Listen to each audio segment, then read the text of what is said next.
앞서 이제 그 김학균 회장님께서 미국 시장에 관한 뭐 좋은 말씀을 많이 해주셨는데 바로 본론에 들어가기에 앞서서 우리 자본 규제 관련해서 조금 미국 이야기를 한번 뭐 3, 4분 정도 하고 시작을 해보겠습니다. 뭐 최근에 한 올 초부터 이제 미국의 이제 사모 뭐 에쿼티는 아니고 사모 신용펀드에서 뭐 이런저런 좀 문제가 있다라는 잡음들이 이제 많이 들려왔었는데요. 뭐 한 약 20년 전으로 저희가 좀 이 시간을 거슬러 올라가 보면 2008년 이제 금융위기 이후에 뭐 은행권에 대한 규제가 굉장히 이제 강화가 됐습니다. 그러면서 미국 은행들이 이제 레버리지드 렌딩을 이제 축소를 많이 하게 됐죠. 신용 등급이 낮은 기업에 대한 뭐 그런 대출들은 사실 수익성은 있지만 이 자기 자본을 많이 잡아먹기 때문에 이 은행들이 조금 뭐 기피하게 되는 그런 현상이 있었고, 이러한 뭐 규제라던가 뭐 뒤에서 말씀 다시 드리겠습니다만 다른 거시적 요인에 의해서 뭐 언론에 이제 우리나라 신문에도 많이 이제 언급됐던 뭐 RS, 아폴로, 블루아울 같은 이 사모 신용펀드들이 이제 다이렉트 렌딩을 많이 하면서 이 은행의 공백, 빈자리를 많이 흡수를 했습니다.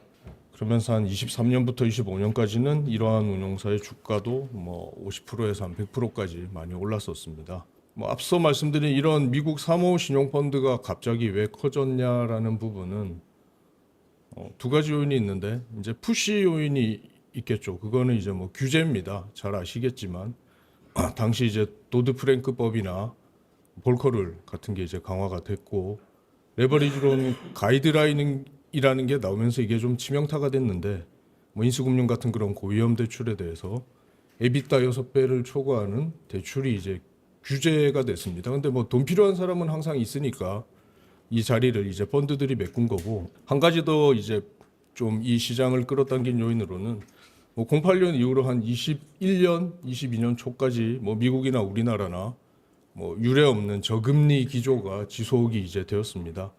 그러다 보니까 뭐 연기금이라던가 이런 공저애들의 대체 투자 수요는 뭐 계속 존재하는데, 상대적으로 고금리인 이런 시장에 돈이 많이 들어갔고, 또 특히 이런 펀드 같은 경우는 뭐 은행에서 신디케이션 해보신 분들은 아시겠지만 굉장히 이제 좀 복잡합니다. 뭐 주간은행이 있고 뭐 이 텀신 만드는데 뭐 이랬다 저랬다 하고 뭐 그러는데, 미국 같은 경우는 이제 우리나라와 달리 이제 세컨더리론 시장이 상당히 이제 발달이 돼 있다 보니까 일단 앞단에서 펀드가 받아서 뒷단에서 셀다운하면서 하다 보니까 뭐 P나 이런 스폰서들이 이 딜을 정해진 기간에 딱 완수하기에 좋은 그런 또 뭐 장점이 있었습니다. 금리는 상대적으로 좀 비쌌지만. 근데 이제 그렇게 해서 상당히 커졌던 시장이 이 작년 말부터 뭐 자동차 부품사나 이제 그런 자동차 대출하던 회사들이 파산하고, 뭐 소프트웨어 업체 이쪽에 이제 돈이 생각보다 상당히 많이 들어갔다 이런 얘기가 나오면서 뭐 JP 모건 CEO가 우리나라 신문에도 이런 워딩이 나왔었는데, 바퀴벌레 한 마리를 보면 더 있다는 뜻이다 이런 뭐 비판을 또 하기도 했죠.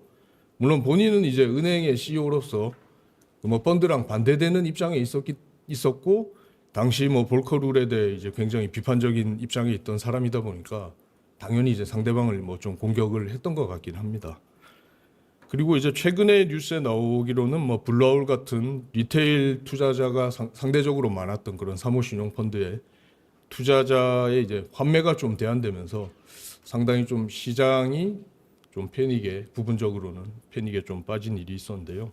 국민성장펀드 시대 이제 우리나라 벤처캐피탈 시사점이랑 자본규제 개선을 얘기하는데 왜 미국 얘기를 하고 있냐, 시작부터 생각해 보시면 이제 미국의 사모 신용펀드 같은 경우는 그 규제 때문에 그 시장이 사실 생긴 겁니다. 그리고 또 이 규제가 뭐 계속 그대로 있는 건 아니죠. 이제 계속 바뀌어가는데, 미국에서도 이 트럼프가 이제 대통령이 되면서 아까 앞서 말씀드린 2013년에 제정됐던 그 레버리지드 렌딩 가이드라인이 작년 말에 이제 폐기가 됐습니다.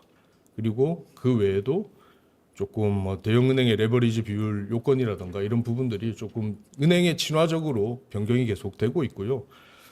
그러면서 뭐 앞서 이제 JP 모건 CEO 발언에 대해서도 말씀을 드렸지만, 미국에서도 지난 10년간 사모 신용 펀드가 좀 차지했던 시장을 다시 이제 대형 은행들이 가져올 수 있게 규제가 조금 바뀌고 있습니다.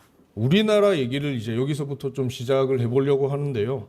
우리나라는 은행이 이제 처음부터 이제 이 벤처캐피탈 시장에 제대로 들어온 적이 뭐 사실 없죠.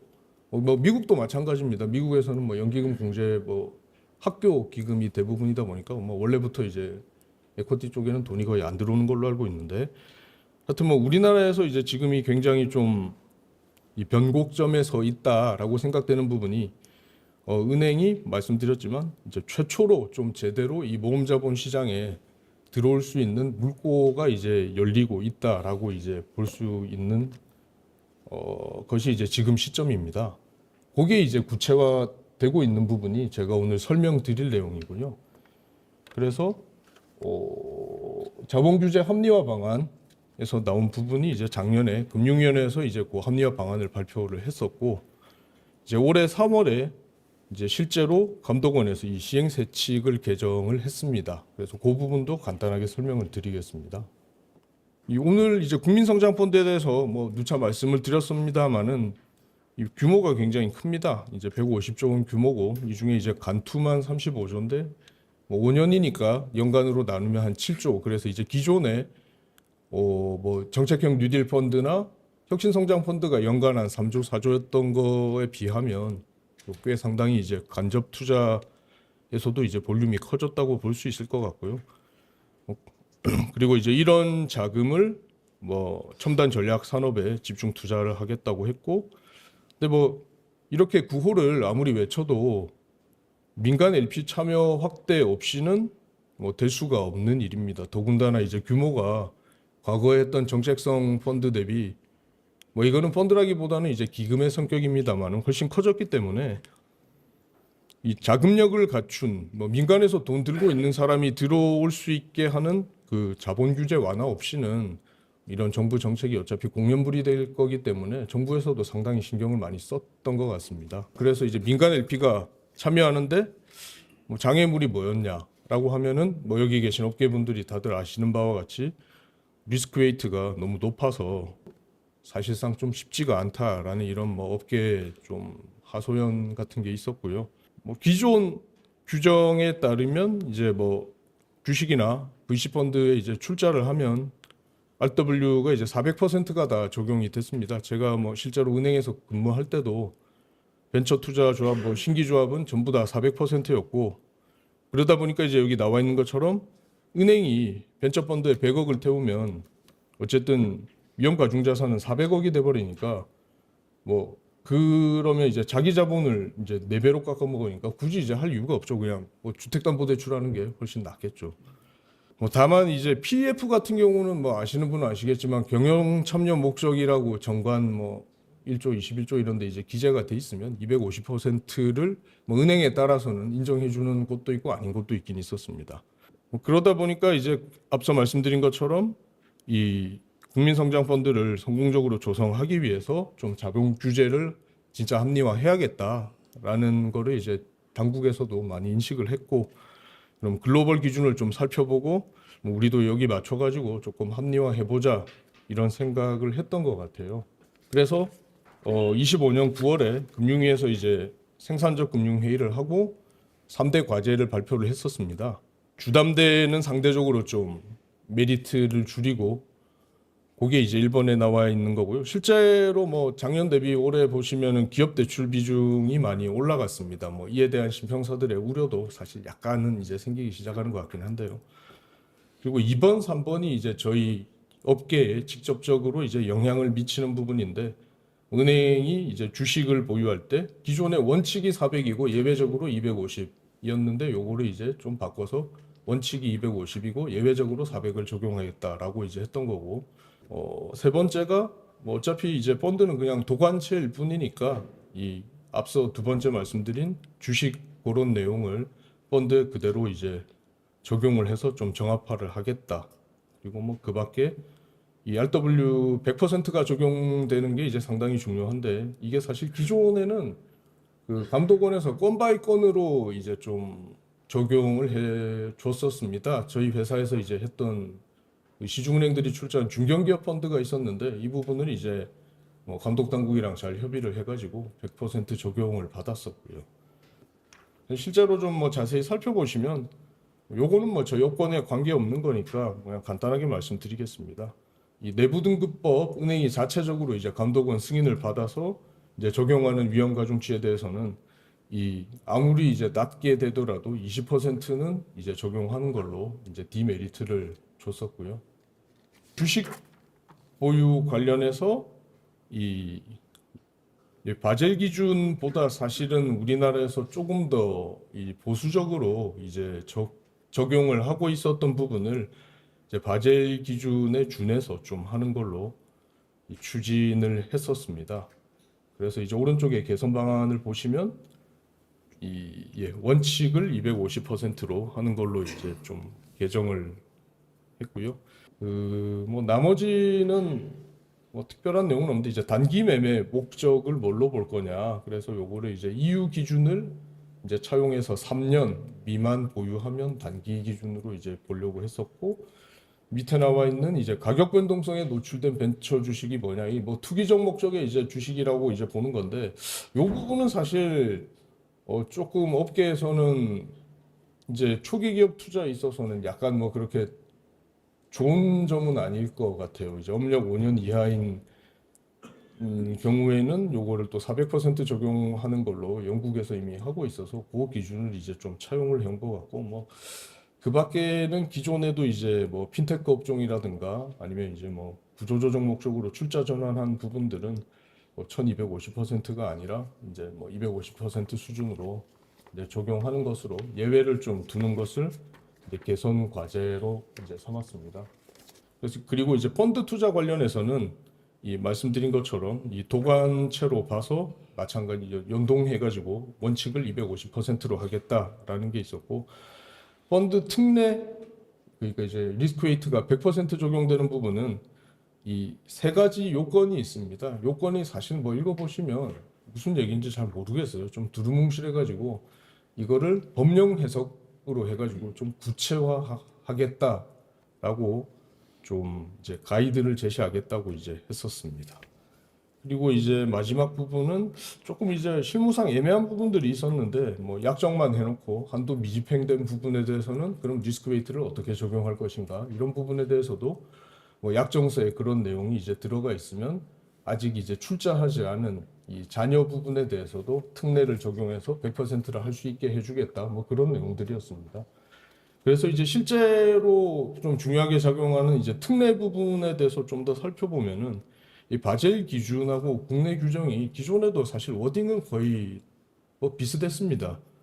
조금 더 이제 큰 틀에서 차이가 있다 그러면 이 바젤 기준은 이 법제화된 프로그램이어야 한다라는 굉장히 타이트한 적용을 이제 그 기준을 적용하는 반면에 이 우리나라에서는 법적 절차에 따른 주식 등 해가지고 조금 모호하게 이제 룸을 열어줬었고요. 대신에 이제 바젤은 이 규제가 타이트한 대신에 아예 이제 자본 적립 요구에서 제외를 해줬습니다. 이거 이제 자본 적립을 안 해도 되는 거고, 우리나라에서는 뭐 제가 보기로는 조금 이제 요건이 약간은 더 루즈한 대신에 이제 100%를 그러니까 적용 적립 요구가 제외되는 건 아니고 100%는 적용을 하는 방식으로 좀 돼서 뭐 약간 용도 차이는 있었던 것 같습니다. 그래서 이제 실제로 이제 이 방안이 작년 9월에 나왔다고 말씀드렸는데요. 한 6개월 정도 있다가 이제 감독원에서 실제로 이제 은행업 감독 업무 시행세칙을 이제 별표 3에 나와 있는 내용인데 개정을 했습니다. 개정을 이제 해서 뭐 내용은 별로 없어요. 그냥 앞서 말씀드린 그 400%를 250%로 이제 하는 거고, 이제 투기적 거래 목적의 비상장 익스포저는 400%를 하겠다라고 이제 요거를 명시를 해놨습니다. 투기적 거래 목적이 뭐냐? 그래서 업력 5년 미만. 그래서 뭐 제 생각으로는 뭐 크게 달라질 건 없을 것 같은데 어차피 초기 기업 투자하는 펀드에 뭐 은행에서 잘 출자를 하지는 않으니까 뭐 대부분 모태 쪽 영역이잖아요. 저희 쪽이나. 그래서 이제 이 부분이 뭐 실질적으로 크게 제약이 될 것 같지는 않고, 다만 업력 5년 미만으로 이제 구성되는 기초 자산에 대해서는 이게 여전히 좀 규제가 400%가 이제 적용이 될 것 같다라는 부분이고요.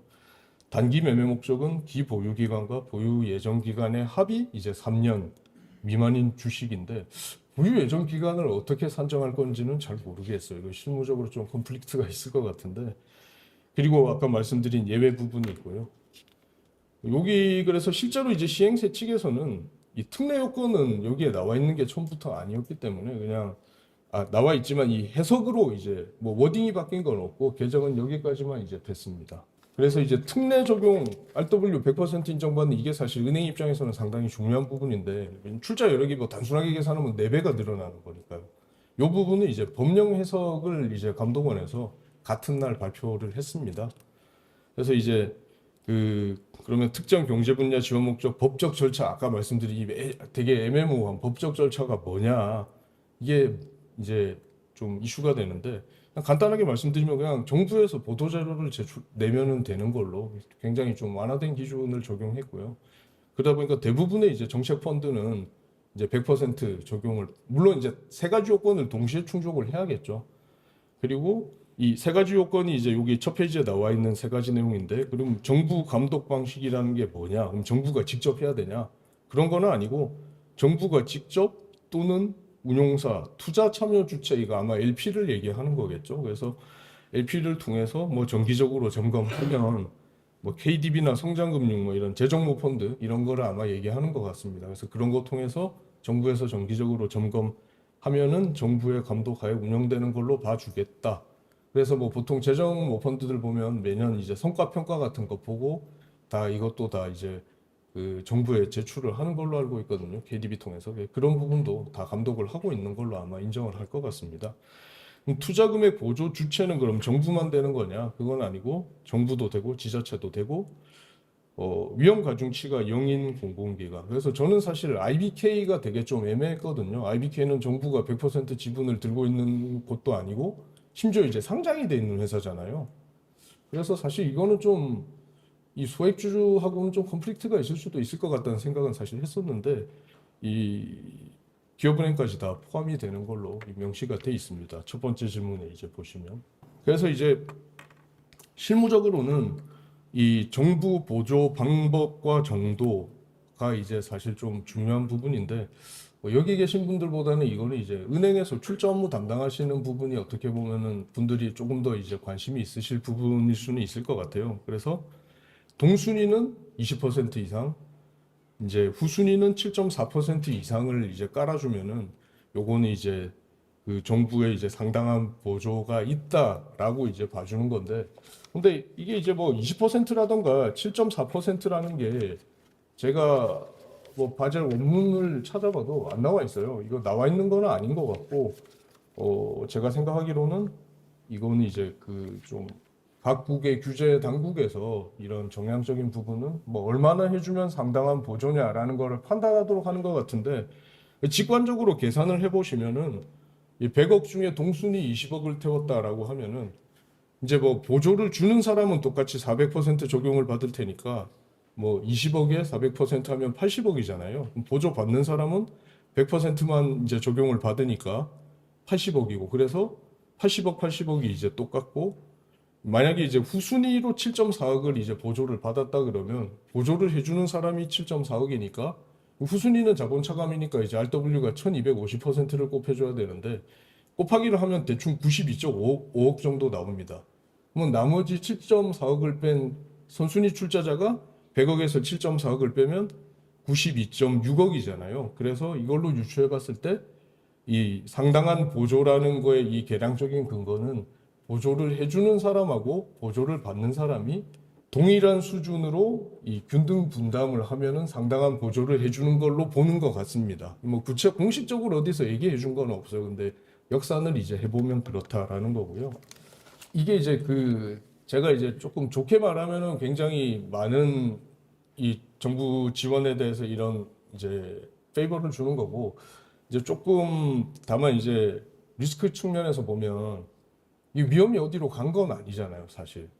어디로 간 건 아니거든요. 이게 이제 여기서도 이제 뭐 동순위나 선후순위 구조 트렌칭을 말씀을 드렸지만, 뭐 저희가 일반적으로 생각하는 유동화 구조에서는 선중 후순위 트렌칭을 하면은 위험의 총량은 같지만 리스크 리턴 선호에 따라서 사실은 선순위 투자자, 중순위 투자자, 후순위 투자자의 가져가는 위험의 각자의 양은 다르지만 총량은 이제 그대로 유지가 되는데 이거 같은 경우는 그냥 위험이 안 보이게 살짝 치워놓은 것 같은 느낌이에요. 그냥 이 정부라던가 그 밖의 주체가 보조를 해주면 그냥 네 위험을 줄여줄게.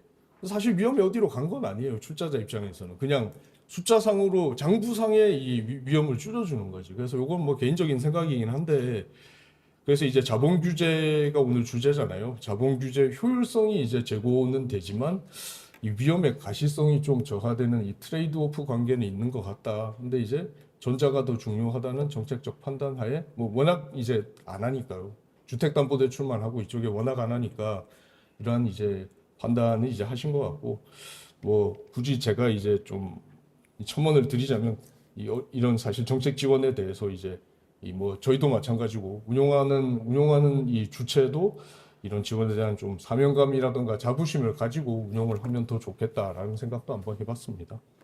그 제가 모두의 이제 PF 같은 경우는 경영 참여 목적인 게 이제 정관에 명시가 돼 있으면은 이제 실제로 250% 적용을 하고 있다고 말씀드렸는데 지금 이제 약정서상 투자 대상을 특례 적용, 그러니까 100%가 적용되는 주식으로 제한을 하면은 이 약정서 기반으로도 전체 이제 한도까지 다 100%를 인정해 주겠다는 내용이기 때문에 향후에 뭐 로펌이나 이런 데서 이런 거 작업을 할 때 이런 부분이 이제 다 요건에 맞게 들어가 있다 그러면 뭐 RW가 100% 적용되는 펀드로 인정받을 수도 있을 것 같습니다. 이 부분은 근데 뭐 아직 구체적으로 뭐 아직 사례가 나와 있는 부분은 아니고 업계에서 이런 부분들이 하나씩 선례가 생기면 좀 정리가 될 걸로 예상이 됩니다. 그래서 뭐 오늘 결론적으로 벤처 캐피탈 관점에서는 뭐 자본 규제가 바뀌는데 뭐 그래서 뭐 어떻게 하면 되겠냐라는 내용인데요.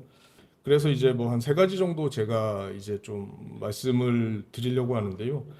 뭐 국민성장펀드의 어떤 정부 감독 보조 요건을 선제적으로 충족하면 좋겠다. 근데 뭐 이미 그거는 구조를 설계하면서 다 그렇게 지금 반영이 돼 있는 걸로 보이고요. 뭐 기금이나 그 KDB 자금이 뭐 재정펀드나 이런 자금이 이제 동순위로 20% 이상 들어가게 아마 나중에 하드캡을 씌울 것 같아요. 자펀드가 이제 만들어지기 시작하면 그래서 그 요건은 뭐 다 이 정책기관에서 다 충족하도록 할 것 같고 그렇기 때문에 뭐 이런 분야에 대한 뭐 GP 입장에서는 좀 투자 전문성이 있으면 더 좋지 않겠나. 어차피 그쪽 분야에 투자하는 펀드다 보니까 그런 내용이고요.